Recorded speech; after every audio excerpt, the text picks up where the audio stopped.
स्वागत है गौरव शुक्ला मैं हूं ਤੁਹਾਡੇ ਨਾਲ इस बुलेटिन का आगाज दिन की बड़ी खबर के नाल मैराथन मंथन किसानों का उस मीटिंग तो उम्मीदां बहुत सारियां सी कि उस मीटिंग तो बाद पता लगेगा कि कदों किसान ते केंद्र बैठ के गलबात करनगे। पर दिन की बड़ी खबर यह है कि 7 घंटे के मैराथन मंथन तो बाद किसानों ने फैसला किया है कि देश भर दी किसान जथेबंदियां दे नाल मुलाकात तो बाद अगे दा जिहड़ा फैसला वो किया जाएगा।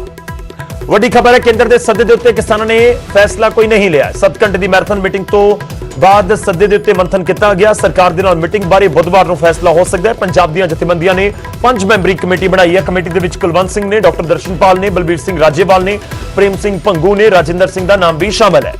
5 मैंबरी कमेटी बुधवार को बाकी जथेबंदियां दे नाल चर्चा करेगी ते अगे दी रणनीति तैयार की जाएगी। दरअसल केंद्र की सरकार दे वल्लों एक सद्दा भेजा गया गलबात का किसानों को, पर उस सद्दे दे विच जिक्र नहीं है। ना तो उस सद्दे दे विच जिक्र है समय का ते ना ही तारीख का जिक्र है।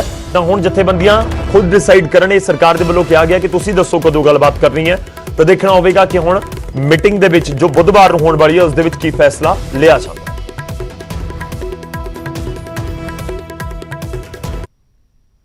मीटिंग पंजाब दीयां 32 किसान जथेबंदियां दी हुई है।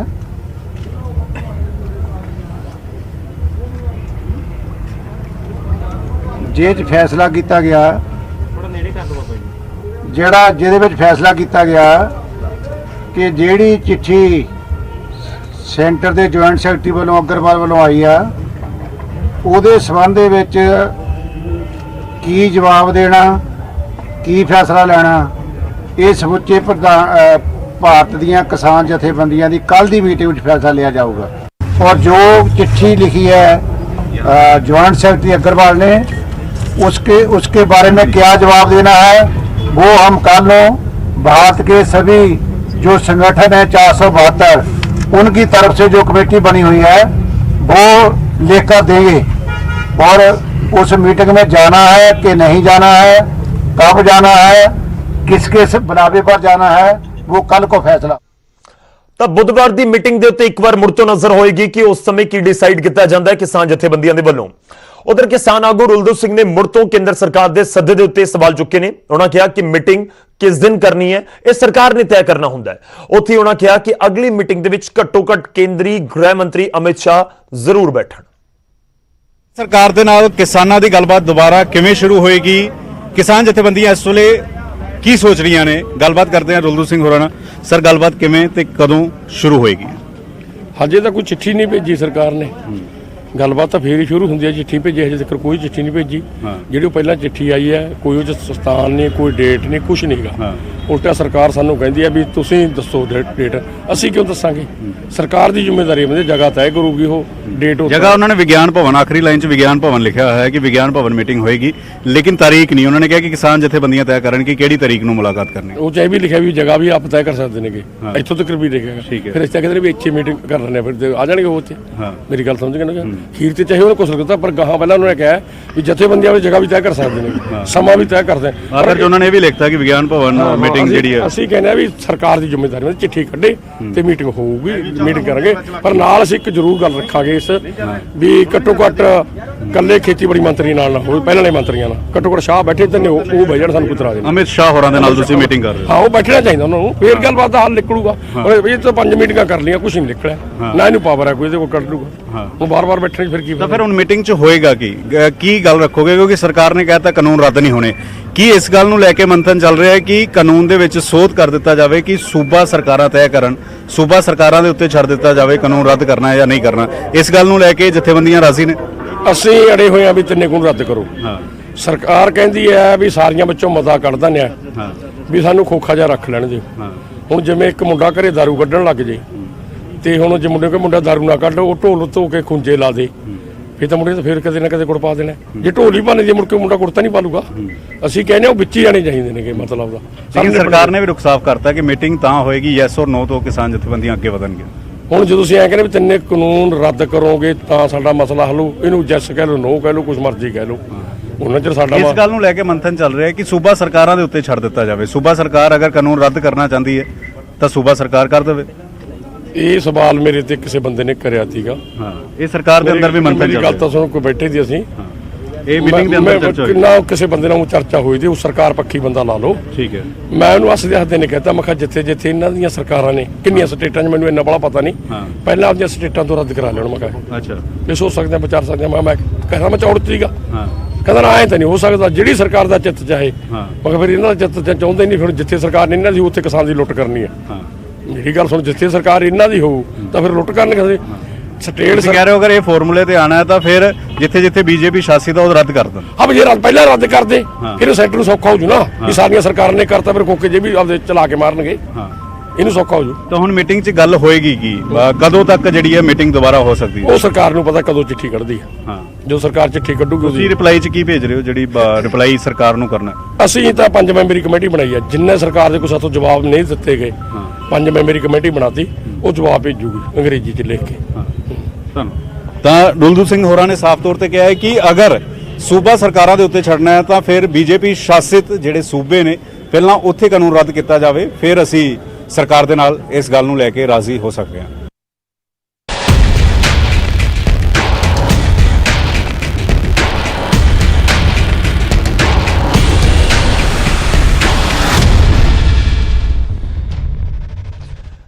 ਹੁਣ ਅੱਗੇ ਵਧਦੇ ਅਗਲੀ ਖਬਰ ਦਾ ਰੁਖ ਕਰਦੇ ਹਾਂ। ਕਾਂਗਰਸ ਦੇ ਐਮਪੀ ਗੁਰਜੀਤ ਔਜਲਾ ਦਾ ਜ਼ਿਕਰ ਕਰਾਂਗੇ। ਉਹਨਾਂ ਦੀ ਕੋਰੋਨਾ ਰਿਪੋਰਟ ਪੋਜ਼ਿਟਿਵ ਆ ਗਈ ਹੈ।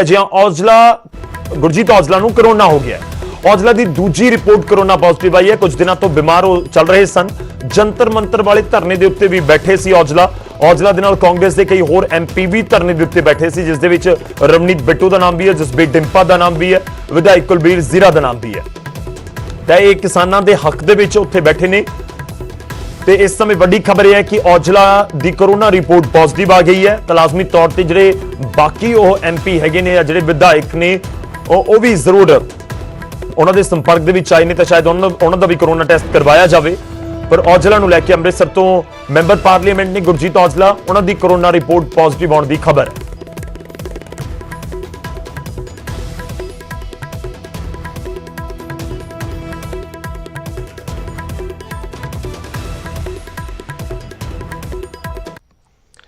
ਹੁਣ ਅੱਗੇ ਵਧਦੇ ਤੇ ਖਬਰ ਕੋਰੋਨਾ ਦੇ ਨਾਲ ਹੀ ਜੁੜੀ ਹੋਈ ਅੰਮ੍ਰਿਤਸਰ ਤੋਂ ਯੂਕੇ ਤੋਂ ਪਹੁੰਚੇ ਮੁਸਾਫਰਾਂ ਨੇ ਜਿੱਥੇ ਹੰਗਾਮਾ ਕੀਤਾ ਹੈ। ਅੰਮ੍ਰਿਤਸਰ 에ਅਰਪੋਰਟ ਦੇ ਉੱਤੇ ਇਹਨਾਂ ਨੂੰ ਰੋਕ ਕੇ ਰੱਖਿਆ ਹੋਇਆ ਸੀ ਮੁਸਾਫਰਾਂ ਨੂੰ, ਜਿਹੜੇ ਅੰਮ੍ਰਿਤਸਰ ਪਹੁੰਚੇ ਸੀ, ਤੇ ਕੋਰੋਨਾ ਟੈਸਟ ਉਹਨਾਂ ਦਾ ਕਰਵਾਇਆ ਜਾ ਰਿਹਾ ਹੈ। ਰਿਪੋਰਟ ਦੇਖੋ।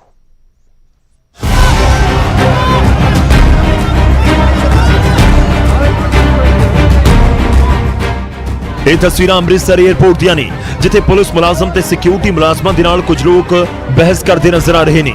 ਇਹਨਾਂ ਨੂੰ ਦੇਖ ਕੇ ਜ਼ਿਹਨ ਦੇ ਵਿੱਚ ਪਹਿਲਾ ਸਵਾਲ ਤਾਂ ਇਹੋ ਆਉਂਦਾ ਹੈ ਕਿ ਇਹ ਕੌਣ ਲੋਕ ਨੇ ਤੇ ਕਿਉਂ ਹੰਗਾਮਾ ਕਰ ਰਹੇ ਨੇ। ਤਾਂ ਤੁਹਾਨੂੰ ਦੱਸ ਦਈਏ ਕਿ ਇਹ ਸਾਰੇ ਲੋਕ ਮੁਸਾਫਰ ਨੇ ਜੋ ਦੇਰ ਰਾਤ ਯੂਕੇ ਤੋਂ ਪਰਤੇ ਨੇ। ਯੂਕੇ ਮਤਲਬ ਬ੍ਰਿਟਨ, ਜਿੱਥੇ ਕੋਰੋਨਾ ਦੀ ਇੱਕ ਨਵੀਂ ਸਮੱਸਿਆ ਖੜੀ ਹੋਈ ਹੈ, ਜਿਸ ਕਰਕੇ ਪ੍ਰਸ਼ਾਸਨ ਨੇ ਇਹਨਾਂ ਸਾਰੇ ਮੁਸਾਫਰਾਂ ਨੂੰ 에ਅਰਪੋਰਟ ਤੇ ਹੀ ਰੋਕ ਲਿਆ ਤੇ ਹੁਣ ਇਹਨਾਂ ਨੂੰ ਘਰ ਨਹੀਂ ਜਾਣ ਦਿੱਤਾ ਜਾ ਰਿਹਾ, ਜਿਸ ਕਰਕੇ ਲੋਕ ਹੰਗਾਮਾ ਕਰਦੇ ਨਜ਼ਰ ਆਏ। ਸਿਕਿਉਰਿਟੀ ਅਫਸਰ ਅਤੇ ਡਾਕਟਰ ਇਹਨਾਂ ਮੁਸਾਫਰਾਂ ਨੂੰ ਸਮਝਾਉਂਦੇ ਰਹੇ। ਇਹ 에ਅਰਪੋਰਟ ਦੇ ਅੰਦਰਲੀਆਂ ਤਸਵੀਰਾਂ ਨੇ। 에ਅਰਪੋਰਟ ਦੇ ਬਾਹਰ ਇਹਨਾਂ ਮੁਸਾਫਰਾਂ ਦੇ ਪਰਿਵਾਰ ਵਾਲੇ ਵੀ ਹੰਗਾਮਾ ਕਰ ਰਹੇ ਨੇ ਤੇ ਪ੍ਰਸ਼ਾਸਨ ਤੇ ਜਾਣਬੁੱਝ ਕੇ ਤੰਗ ਪਰੇਸ਼ਾਨ ਕਰਨ ਦੇ ਇਲਜ਼ਾਮ ਲਗਾਏ ਜਾ ਰਹੇ ਨੇ। ਉੱਥੇ ਨਾ ਐਕਚੁਅਲੀ ਯੂਕੇ ਚ ਕੋਰੋਨਾ ਦਾ ਇੱਕ ਨਵਾਂ ਸਟ੍ਰੇਨ ਮਿਲਿਆ ਹੈ ਤੇ ਇਸ ਕਰਕੇ ਯੂਕੇ ਤੋਂ ਜਿੰਨੀਆਂ ਵੀ ਫਲਾਈਟ ਹੈ ਅੱਜ ਤੋਂ ਬਾਅਦ ਉਹਨਾਂ ਨੇ ਰੱਦ ਕਰਤੀਆਂ ਤੇ ਕੱਲ ਲਾਸਟ ਫਲਾਈਟ ਲੈਂਡ ਹੋਈ ਹੈ ਇੱਥੇ ਅੰਮ੍ਰਿਤਸਰ ਯੂਕੇ ਤੋਂ। ਤੇ ਮੇਰਾ ਇੱਕ ਭਰਾ ਵੀ ਆਇਆ ਉੱਥੇ ਉਸ ਫਲਾਈਟ 'ਚ। ਉਹਨਾਂ ਦਾ ਲਾਜ਼ਮੀ ਤੌਰ ਤੇ RT-PCR ਟੈਸਟ ਕੀਤਾ ਜਾਵੇਗਾ ਤੇ ਰਿਸ਼ਤੇਦਾਰਾਂ ਨੂੰ ਕੀਤਾ ਜਾਂਦਾ ਕਿ 6-7 ਘੰਟੇ ਲੱਗਣਗੇ ਤੇ ਉਹਨਾਂ ਨੂੰ ਕਿਹਾ ਜਾਂਦਾ ਕਿ ਸੰਯਮ ਵਰਤਣ। ਚਲੋ ਮੰਨਿਆ ਜਾਂਦਾ ਹੈ ਕਿ ਬਈ ਪਬਲਿਕ ਦੀ ਸੇਫਟੀ ਵਾਸਤੇ ਕੀਤਾ ਜਾ ਰਿਹਾ ਹੋਊਗਾ, ਮੰਨੀ ਗੱਲ। ਕਰੋ ਟੈਸਟ, ਪਰ ਕੋਈ ਪ੍ਰੋਟੋਕੋਲ ਹੋਣਾ ਚਾਹੀਦਾ ਹੈ ਕਿ ਪ੍ਰੋਪਰਲੀ ਦੱਸਣ ਕਿ ਵੀ ਇਸ ਤਰ੍ਹਾਂ ਕਰਾਂਗੇ, ਇਹ ਸਿਸਟਮ ਹੋਊਗਾ। ਕੋਈ ਸਿਸਟਮ ਨਹੀਂ। ਇਹ 242 ਮੁਸਾਫਰ ਸਪੈਸ਼ਲ ਫਲਾਈਟ ਦੇ ਜ਼ਰੀਏ ਯੂਕੇ ਤੋਂ ਪਰਤੇ ਨੇ ਤੇ ਹੁਣ ਇਹਨਾਂ ਸਾਰੇ ਮੁਸਾਫਰਾਂ ਦਾ ਸਿਹਤ ਵਿਭਾਗ ਦੇ ਵੱਲੋਂ ਕੋਰੋਨਾ ਟੈਸਟ ਕਰਵਾਇਆ ਜਾ ਰਿਹਾ ਹੈ ਤੇ ਰਿਪੋਰਟ ਨੈਗੇਟਿਵ ਆਉਣ ਤੋਂ ਬਾਅਦ ਹੀ ਘਰ ਜਾਣ ਦੀ इजाजत मिलेगी। पहले तो गवर्नमेंट ने कल से जो 22 से ये सारी फ्लाइट्स बंद कर दी हैं। सो ये स्पेशल फ्लाइट होने के कारण इनका सभी का जो 242 पैसेंजर है जो भी पता लगा है, एग्जैक्ट नंबर तो जब हम काउंट करेंगे एंड में तो पता लगेगा, तो इनका सभी का RT-PCR टेस्ट होना है। So it may take around 6 to 8 hours or more than that. So passengers had to stay in airport for that time. Britain ਦੇ ਵਿੱਚ ਕਰੋਨਾ ਦੀ ਨਵੀਂ ਸਮੱਸਿਆ ਕਰਕੇ ਭਾਰਤ ਸਰਕਾਰ ਨੇ ਯੂਕੇ ਤੋਂ ਆਉਣ ਵਾਲੀਆਂ ਸਾਰੀਆਂ ਫਲਾਈਟਾਂ 31 ਦਸੰਬਰ ਤੱਕ ਰੱਦ ਕਰ ਦਿੱਤੀਆਂ ਨੇ, ਪਰ ਦੇਰ ਰਾਤ ਪਹੁੰਚੀ ਇਸ ਫਲਾਈਟ ਨੂੰ ਰੋਕਣਾ ਮੁਸ਼ਕਿਲ ਸੀ, ਜਿਸ ਕਰਕੇ ਇਹ ਸਾਰੇ ਮੁਸਾਫਰ ਅੰਮ੍ਰਿਤਸਰ 에ਅਰਪੋਰਟ ਦੇ ਉੱਤੇ ਪਹੁੰਚੇ। ਪਰ ਕਰੋਨਾ ਰਿਪੋਰਟ ਨੈਗੇਟਿਵ ਆਉਣ ਤੋਂ ਬਾਅਦ ਹੀ ਇਹਨਾਂ ਨੂੰ ਘਰ ਜਾਣ ਦੀ ਇਜਾਜ਼ਤ ਮਿਲੇਗੀ, ਨਹੀਂ ਤਾਂ ਦੇਸ਼ 'ਚ ਪਹਿਲਾਂ ਤੋਂ ਚੱਲ ਰਹੀ ਕਰੋਨਾ ਮਹਾਮਾਰੀ ਦੇ ਹੋਰ ਪੈਰ ਪਸਾਰਨ ਦਾ ਖਦਸ਼ਾ ਬਣ ਰਿਹਾ ਹੈ।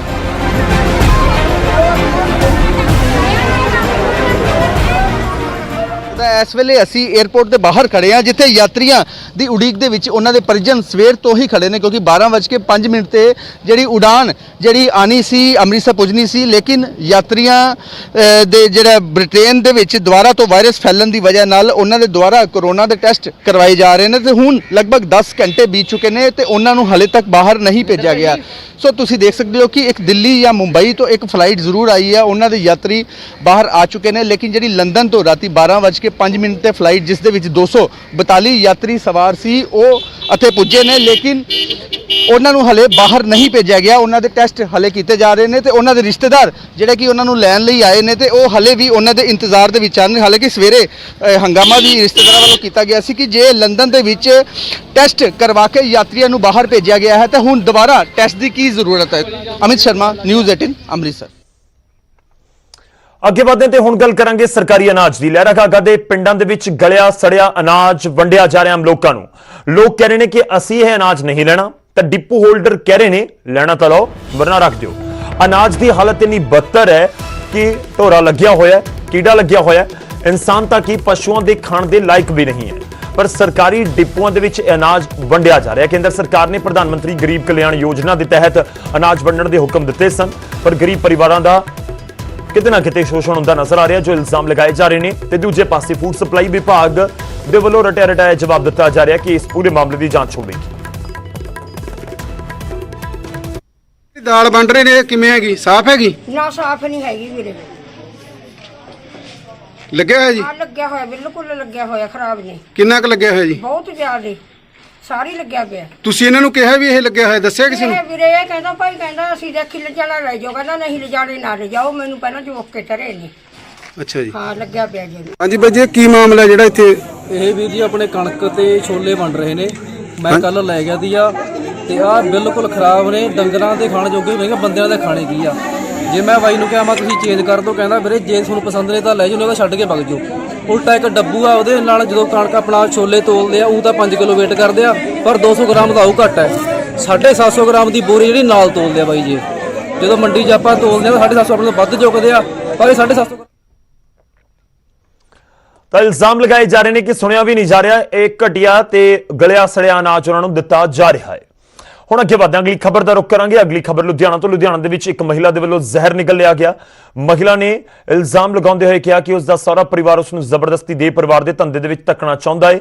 ਦੂਜੇ ਪਾਸੇ ਪੁਲਿਸ ਪੂਰੀ ਘਟਨਾ ਨੂੰ ਘਰੇਲੂ ਵਿਵਾਦ ਦੇ ਨਾਲ ਜੋੜ ਰਹੀ ਹੈ।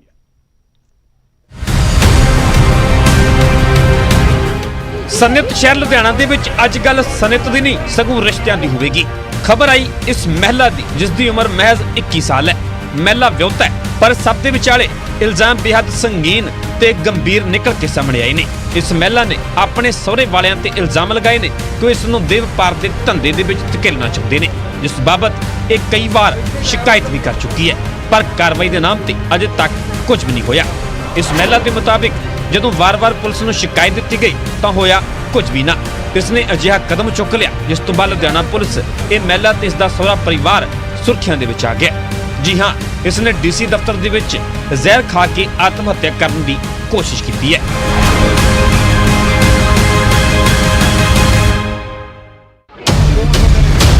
ਇਸ ਮਹਿਲਾ ਨੇ ਆਪਣੇ ਕਈ ਰਿਸ਼ਤੇਦਾਰਾਂ ਤੇ ਤੰਗ ਪਰੇਸ਼ਾਨ ਕਰਨ ਦਾ ਇਲਜ਼ਾਮ ਵੀ ਲਗਾਇਆ ਤੇ ਪੁਲਿਸ ਦੀ ਭੂਮਿਕਾ ਨੂੰ ਸ਼ੱਕ ਦੇ ਘੇਰੇ ਦੇ ਵਿੱਚ ਰੱਖਿਆ।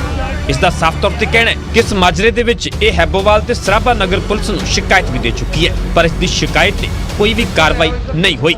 ਉਧਰ ਦੂਜੇ ਪਾਸੇ ਪੁਲਿਸ ਦਾ ਕੁਝ ਹੋਰ ਹੀ ਕਹਿਣਾ ਹੈ, ਲੋ ਤੁਹਾਨੂੰ ਉਹ ਵੀ ਸੁਣਾਉਂਦੇ ਹਾਂ। ਇਹ ਕੁੜੀ ਮੈਂ ਪਾਲੀ ਹੈਗੀ, ਪਹਿਲੇ ਮੈਨੂੰ ਧੰਦੇ 'ਚ ਪਾਣਾ ਚਾਹੁੰਦਾ ਸੀ, ਮੇਰੇ ਮਾਪੇ ਨੇ ਮੈਨੂੰ ਛੁਡਾ ਲਿਆ ਤੇ ਨਾਲ ਡਿਵੋਰਸ ਹੋ ਗਿਆ ਤੇ ਹੁਣ ਕੀ ਕੀਤਾ ਕੁੜੀ ਨੇ? ਉਸ ਵਾਰ ਮੇਰੇ ਮਾਪੇ ਨਹੀਂ ਰਹੇ ਹੈਗੇ ਤੇ ਅਸੀਂ ਜਿੱਥੇ ਵੀ ਰੈਂਟ ਤੇ ਰਹਿੰਦੇ ਆ ਉਹ ਸਾਨੂੰ ਕਿਰਾਇਆ ਤੇ ਘਟਾ ਦਿੰਦਾ ਦਾ ਆਦਮੀ ਵੀ। ਜੇ ਦਾਦੀ ਕੋਲ ਨਹੀਂ ਜਾਂਦੀ ਸਰੇਆਮ ਕਹਿ ਰਹੀ ਮੈਨੂੰ ਕੁੜੀ ਦੇ ਦਿਓ, ਵਿਆਹ ਕਰਾ ਕੇ ਤਾਂ ਤੂੰ ਦੇਖ ਲਿਆ ਉਹ ਧੰਦੇ 'ਚ ਪਾ ਦੇਗੀ, ਸਾਰਿਆਂ ਨੂੰ ਪਤਾ ਦਰੇਸੀ ਰਹਿੰਦੇ ਤੇ ਸਾਡਾ ਸਮਾਨ 4 ਵਾਰੀ ਜ਼ਬਤ ਕਰ ਚੁੱਕੇ। ਅੱਜ ਵੀ ਸਾਡੇ 10 ਦਿਨ ਹੋਏ ਸਮਾਨ ਬਾਹਰ ਰੱਖਤਾ।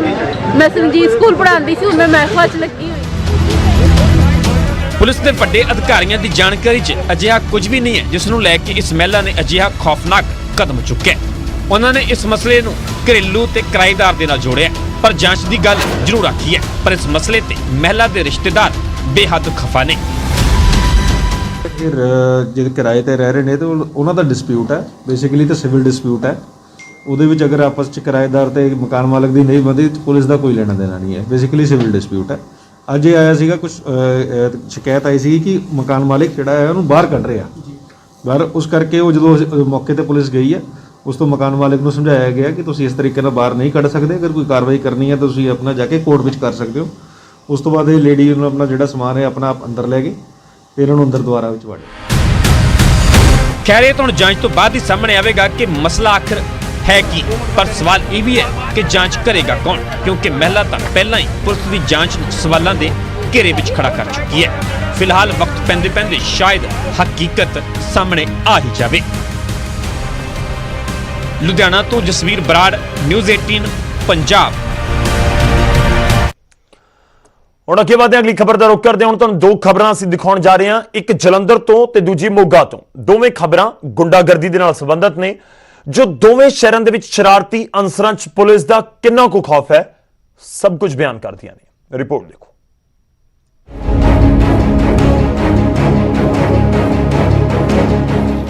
ਇਸ ਖਬਰ ਦੇ ਵਿੱਚ ਸਭ ਤੋਂ ਪਹਿਲਾਂ ਗੱਲ ਕਰਦੇ ਹਾਂ ਜਲੰਧਰ 'ਚ ਚੱਲੀਆਂ ਗੋਲੀਆਂ ਦੀ। ਜੀ ਹਾਂ, ਖਬਰ ਹੈ ਕਿ ਇੱਕ ਇਲਾਕੇ ਦੇ ਵਿੱਚ 40 ਤੋਂ 50 ਲੋਕ ਆਏ ਅਤੇ ਜਿਨ੍ਹਾਂ ਦੇ ਵਿੱਚੋਂ ਕੁਝ ਨੇ 4-5 ਫਾਇਰ ਕੀਤੇ, ਜਿਸ ਤੋਂ ਬਾਅਦ ਇਲਾਕੇ 'ਚ ਹਫੜਾ ਦਫੜੀ ਮਚ ਗਈ। ਗੋਲੀਆਂ ਚਲਾਉਣ ਵਾਲੇ ਕੌਣ ਸਨ ਇਹ ਤਾਂ ਸਾਫ਼ ਨਹੀਂ ਹੋ ਸਕਿਆ, ਪਰ ਮਸਲਾ ਆਪਸੀ ਕਿਸੇ ਰੰਜਿਸ਼ ਦਾ ਦੱਸਿਆ ਜਾ ਰਿਹਾ ਹੈ, ਜਿਸ ਨੇ ਇਸ ਘਟਨਾ ਨੂੰ ਸਾਹਮਣੇ ਲਿਆਉਂਦਾ। ਇਲਾਕਾ ਨਿਵਾਸੀਆਂ ਦੇ ਮੂੰਹੋਂ ਸੁਣਾਉਂਦੇ ਆ ਕਿ ਮਾਮਲਾ ਹੈ ਕੀ। ਗੋਲ ਨਾਲ ਉੱਥੇ ਫਾਇਰਿੰਗ ਕੀਤੀ, ਉਹ ਚੌਂਕ ਦੇ ਵਿੱਚ ਚੌਂਕ ਕਰਦੇ ਇੱਧਰ ਨੂੰ ਆਏ ਆ। ਅੱਛਾ ਜੀ, ਕਿੰਨੇ ਕੁ ਮੁੰਡੇ ਸੀਗੇ ਤੁਸੀਂ ਦੇਖਿਆ? 50 ਦੇ ਕਰੀਬ ਸੀ। ਤੁਸੀਂ ਕਿੱਥੋਂ ਦੇਖਿਆ ਉਹਨਾਂ ਨੂੰ ਮੁੰਡਿਆਂ ਨੂੰ? ਅਸੀਂ ਇੱਥੋਂ ਦੇਖਿਆ, ਖੜੇ ਹੋ ਗੇਟ 'ਚ। ਠੀਕ ਹੈ, ਗੇਟ ਖੋਲ ਕੇ ਦੇਖਿਆ ਵੀ ਕੀ ਉਹ ਰੌਲਾ ਕਿਉਂ ਪੈ ਰਿਹਾ। ਕਿੰਨੇ ਫਾਇਰ ਹੋਏ ਟੋਟਲ? ਉਹ ਚੌਂਕ 'ਚ ਤਾਂ 4 ਹੀ ਹੋਏ ਆ। ਠੀਕ ਹੈ, ਤੇ ਅੱਗੇ ਇੱਕ ਅੱਧਾ ਅੱਗੇ ਕੀਤਾ, ਇੱਕ ਦੋ ਅੱਗੇ। ਇਸ ਵਾਰਦਾਤ ਤੋਂ ਬਾਅਦ ਇਲਾਕੇ ਦੇ ਐਮਸੀ ਵੀ ਸਾਹਮਣੇ ਆਏ। ਉਹਨਾਂ ਕਿਹਾ ਕਿ ਜੇਕਰ ਕੋਈ ਮਸਲਾ ਸੀ ਤਾਂ ਉਸ ਨੂੰ ਮਿਲ ਬੈਠ ਕੇ ਸੁਲਝਾਇਆ ਜਾ ਸਕਦਾ ਹੈ, ਗੋਲੀਆਂ ਚਲਾਉਣਾ ਠੀਕ ਨਹੀਂ। ਬਹਿਰਾਲ ਪੁਲਿਸ ਨੂੰ ਸ਼ਿਕਾਇਤ ਦੇ ਦਿੱਤੀ ਗਈ ਹੈ, ਕਾਰਵਾਈ ਹੋਣ ਦੀ ਉਮੀਦ ਵੀ ਜਤਾਈ ਜਾ ਰਹੀ ਹੈ।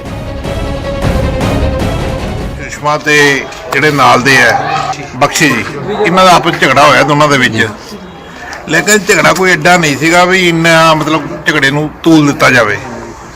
ਲੇਕਿਨ ਹੁਣ ਥੋੜੀ ਦੇਰ ਪਹਿਲਾਂ, ਘੰਟਾ ਕੁ ਪਹਿਲਾਂ ਪਤਾ ਲੱਗਾ ਵੀ ਇੱਥੇ ਕੁਝ ਬੰਦੇ ਆਏ ਆ 40-50, ਉਹਨਾਂ ਨੇ ਫਾਇਰ ਵੀ ਕੀਤੇ ਆ ਤੇ ਭੰਨਤੋੜ ਵੀ ਕੀਤੀ ਆ। ਭੰਨਤੋੜ ਤੁਹਾਡੇ ਸਾਹਮਣੇ ਨਜ਼ਰ ਆ ਰਹੀ ਹੈ, ਜਿਹੜੀ ਉਹਨਾਂ ਨੇ ਭੰਨਤੋੜ ਕੀਤੀ ਹੈ।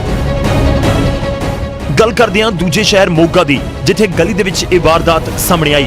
ਕਿਹਾ ਜਾ ਰਿਹਾ ਹੈ ਕਿ ਇਹ ਮਸਲਾ ਵੀ ਆਪਸੀ ਰੰਜਿਸ਼ ਦਾ ਹੈ, ਜਿਸ ਦੇ ਚੱਲਦੇ ਇਹ ਘਟਨਾ ਵਾਪਰੀ ਹੈ। ਇਤਫਾਕ ਦੇ ਨਾਲ ਇਹ ਘਟਨਾ ਸੀਸੀਟੀਵੀ 'ਚ ਕੈਦ ਹੋ ਗਈ। ਤੁਸੀਂ ਦੇਖ ਸਕਦੇ ਹੋ ਕਿ 3 2 ਵੀਲਰ ਸਵਾਰ ਨੌਜਵਾਨਾਂ ਨੇ ਇਸ ਗਲੀ ਦੇ ਵਿੱਚ ਇੱਕ ਹੋਰ ਨੌਜਵਾਨ ਨੂੰ ਬੁਰੀ ਤਰ੍ਹਾਂ ਕੁੱਟਿਆ, ਜਿਸ ਤੋਂ ਬਾਅਦ ਇਸ ਸ਼ਖਸ ਨੂੰ ਹਸਪਤਾਲ 'ਚ ਭਰਤੀ ਕਰਵਾਇਆ ਗਿਆ। ਤਸਵੀਰਾਂ 'ਚ ਤੁਸੀਂ ਸਾਫ਼ ਦੇਖ ਸਕਦੇ ਹੋ ਕਿ 3 ਨੌਜਵਾਨ ਇਸ ਵਾਹਨ ਤੋਂ ਉਤਰਦੇ ਨੇ ਤੇ ਫਿਰ ਗਲੀ 'ਚ ਬੈਠੇ ਨੌਜਵਾਨ ਦੇ ਵੱਲ ਅੱਗੇ ਵਧਦੇ ਨੇ ਤੇ ਦੇਖਦੇ ਉਸ ਦੇ ਨਾਲ ਕੁੱਟਮਾਰ ਕਰਨੀ ਸ਼ੁਰੂ ਕਰ ਦਿੰਦੇ ਨੇ ਤੇ ਕਾਫੀ ਦੇਰ ਤੱਕ ਇਸ ਦੇ ਨਾਲ ਕੁੱਟਮਾਰ ਕੀਤੀ ਜਾਂਦੀ ਰਹੀ। ਨੌਜਵਾਨ ਆਪਣੇ ਆਪ ਨੂੰ ਬਚਾਉਣ ਦੀ ਕੋਸ਼ਿਸ਼ ਕਰਦਾ, ਭੱਜਣ ਦੀ ਕੋਸ਼ਿਸ਼ ਕਰਦਾ। ਆਂਢ-ਗੁਆਂਢ ਦੇ ਲੋਕ ਵੀ ਇਕੱਠੇ ਹੁੰਦੇ ਨੇ, ਪਰ ਕਿਸੇ ਨੇ ਇਹਨਾਂ ਬਦਮਾਸ਼ਾਂ ਨੂੰ ਫੜਨ ਦੀ ਜ਼ਹਿਮਤ ਨਹੀਂ ਚੁੱਕੀ। ਖੈਰ ਮਾਮਲਾ ਪੁਲਿਸ ਤੱਕ ਜਾ ਪਹੁੰਚਿਆ, ਪਰ ਸਵਾਲ ਇੱਥੇ ਇਹੀ ਹੈ ਕਿ ਸ਼ਰਾਰਤੀ ਅਨਸਰਾਂ 'ਚ ਪੁਲਿਸ ਦਾ ਖੌਫ ਕੀ ਖਤਮ ਹੁੰਦਾ ਜਾ ਰਿਹਾ ਹੈ। ਜਲੰਧਰ ਤੋਂ ਸੁਰਿੰਦਰ ਕੰਬੋਜ ਦੇ ਨਾਲ ਮੋਗਾ ਤੋਂ ਦੀਪਕ ਸਿੰਘਲਾ, ਨਿਊਜ਼ 18 ਪੰਜਾਬ।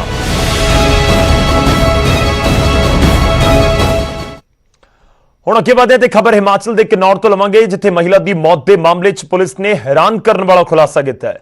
ਮਹਿਲਾ ਦੇ ਨਾਲ ਆਏ ਕਾਰ ਚਾਲਕ ਵੱਲੋਂ ਹੀ ਪੂਰੀ ਵਾਰਦਾਤ ਨੂੰ ਅੰਜਾਮ ਦਿੱਤਾ ਗਿਆ। ਪਹਿਲਾਂ ਇੱਕ ਖਬਰ ਆਈ ਸੀ ਕਿ ਮਹਿਲਾ ਦੀ ਸੈਲਫੀ ਲੈਂਦੇ ਹੋਏ ਖੱਡ ਦੇ ਵਿੱਚ ਡਿੱਗਣ ਦੀ ਵਜ੍ਹਾ ਨਾਲ ਮੌਤ ਹੋਈ ਹੈ। ਪੂਰਾ ਮਾਮਲਾ ਕੀ ਹੈ, ਰਿਪੋਰਟ ਦੇਖੋ ਤੇ ਮੈਨੂੰ ਇਜਾਜ਼ਤ ਦਿਓ। ਧੰਨਵਾਦ।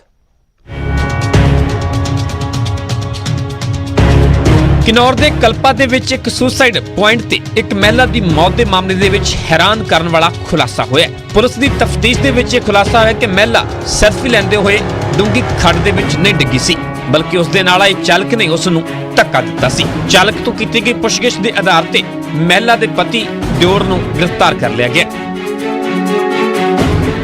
इसकी जो पहली सूचना मिली थी तो उस पे ये कहा गया कि ये एक एक्सीडेंट का केस है, लेकिन पुलिस जांच में ये एक्सीडेंट का केस नहीं पाया गया।